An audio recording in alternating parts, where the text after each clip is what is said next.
Haddii aad rabtid Ramadaanka in aad caloosha iska jartid, waxaa loo baahan yahay inaad martid tillaabooyinkan soo sheegay aan aniga kuu soo wadaagi doono muuqaalkan. Assalaamu calaykum waraxmatullaahi tacaala wabarakaatuhu.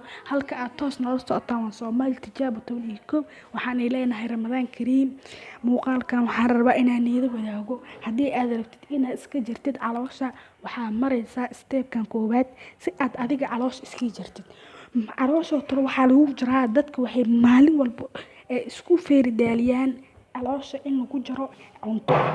Haddaa isleedahay caloosha waa lagu jaraa cunto, waxaan ku leeyahay waa khaldan tahay muuqaalkan sifa u dhageyso. Caloosha kaliya looma jaro cunto, waxaa jiro waxyaabo lagu jaro caloosha, daawooyin iyo hadda waxaa la sheegay suun caloosha jarayo.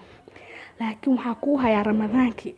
Haddii aad rabtid caloosha inaad iska jartid, waxyaabo adiga kuu muhiim ah. Aniga ma aha wax makaa badin walaa hal xabo xataa hal xabo leh bis.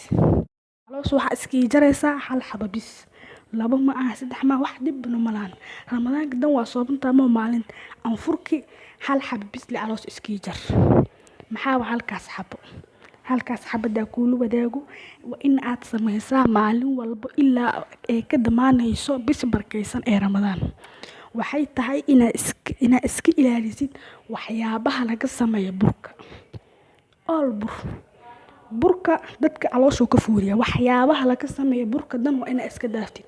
Waxyaabaha burka laga sameeyo waxaa kamid ah canjeerada, sambuuska, burka caadiga cuno, bajiyaha, nafaqada xataa burka la sameeyo.